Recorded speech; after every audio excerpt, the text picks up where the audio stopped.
Hi, welcome everyone to the FST 10102 Introduction to Agriculture. Okay, for Module 1, we're still in Module 1, Concept of Agriculture. Now you are in Module 1C, Sustainable Agriculture. So in this module, what you're gonna learn? You're gonna learn about sustainable agriculture. So at the end of this module, you are able to explain the sustainable agriculture. Okay, sustainable agriculture. What's actually the sustainable agriculture? So in the simple words, we want to make sure that agriculture that we have must be sustained. Means it's still available until the ends of the world. So that's you can get benefit from the agriculture and you have to maintain it. Okay, so sustainable agriculture, or we can call it as SA. So SA is the successful management of resource for agriculture. So it means we have to manage the resource for agriculture to make sure to satisfy changing human needs while maintaining or enhancing the quality of our environment and conserving natural resource. Means we want to conserve the environment as well. So SA is a farming system that are capable of maintaining productivity and useful to society indefinitely. So we want to make sure that our agriculture are sustained to fulfill our society. So SA present a positive response to the limits and problems of both traditional and modern agriculture. So it must be resource conserving, socially supportive, commercially competitive, and environmentally friendly sound. Okay, the important thing in sustainability, we should have 3 legs. Means we can include here as a 3 legs to balance the sustainability. What's makes this balance in terms of economic, environments, and economy. So the important element it is economy, to provide a secure living for farm families, to provide a secure living to other workers in the food system, to provide access to good food for all, and for elements environment, preserve or improve the quality of soil, water, and air, and also it cooperates with and its model or natural system, and to minimize reliance on non-renewable source. And the element for the community, it must good for families, it must be support and communities, and also fair to all community involved. So make sure all of 3 things of elements present in the sustainable agriculture. Okay, so you can imagine that a 3 legs stool.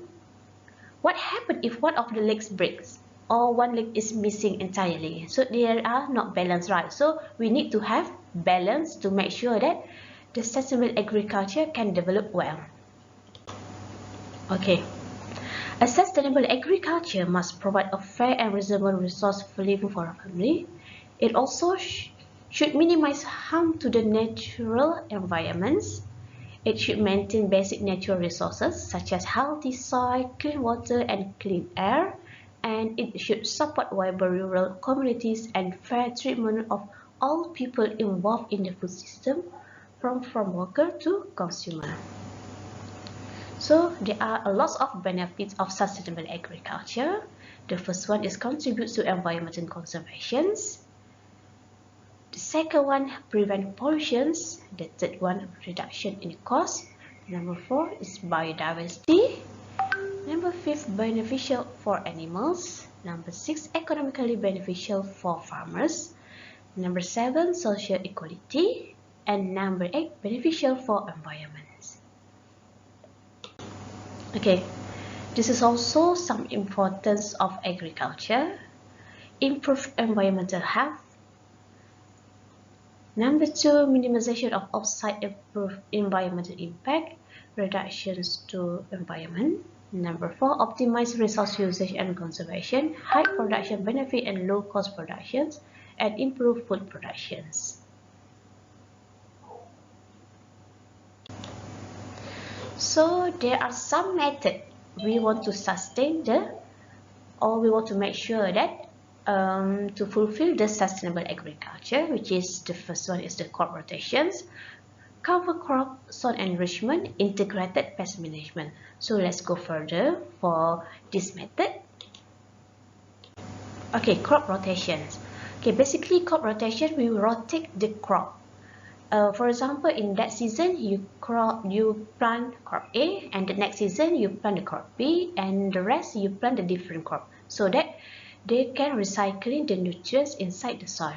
So crop rotation is one of the most powerful techniques of sustainable agriculture. It purposes to avoid the consequence that come with planting the same crop in the same soil for years in a row. So you can plant a different crop based on the season. It helps tackle pest problem as many pests prefer specific crop. If the pests have a steady food supply, they can greatly increase their population size. It also breaks the reproduction cycle of the pests. During rotations, farmers can plant certain crops which replenish plant nutrients. For example, legumes, fruits, roots, type. So different types of the vegetable that farmers can plant. So there are some benefits highlighted here. It's cover and rehabilitate soil nutrients. It's immune to soil against harsh winds and rain. Disrupt the life cycle of the pests. Promotes with free crop plantations. It's reduce the risk of the soil compactions. It's also improve the soil fertility and also lower crop production expenditure. Okay, next go to the cover crops. Okay, what's actually cover crop? Cover crop something plant that you plant on the top of the soil. Basically, cover crop we want to reduce or minimize the weed. So many farmers choose to have crop planted in the field at all times and never leave it barren. This can cause unintended consequences. So by planting cover crops such as clover or oats, the farmers can achieve his goal of preventing soil erosion, suppressing the growth of the weeds, and enhancing the quality of the soil. The use of the cover crop also reduces the need for the chemicals such as fertilizer. Means that because the surface area already covered by the cover crop, so farmers don't have to apply fertilizer and pesticide so much. So benefits of the cover crops: it improves nutrient cycling, increase organic matter, means if your organic matter contains inside the soil is a lot, is fertilize your soil. The third one is reduce soil erosions. Number 4, increase weed suppressions, increase water absorption so that the absorption of water from the plant is easily, and improve wildlife habitat. Okay, next, soil enrichment. Soil enrichment means you add something to the soil to make them nourish. Basically, for the soil enrichment, something that you can make it, for example, like compost, and you adding manure. Okay, so let's go. What's actually the soil enrichment?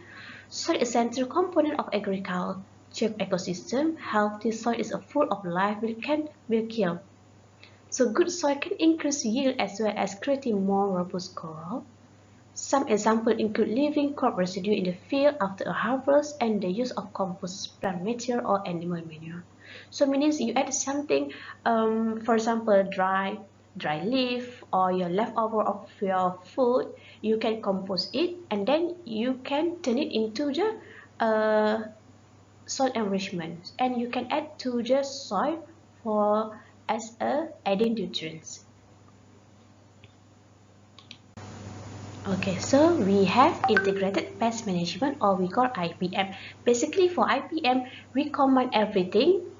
For example, we combine the chemicals, we combine the biologicals, we combine the physical or mechanical, and we combine the cultural practices to create something that to create for the pest control or pest management. So this is an approach which really relies on biological as opposed to the chemical method. So this is a more acceptable. Okay, that's all for the module 1C. So see you in the next module.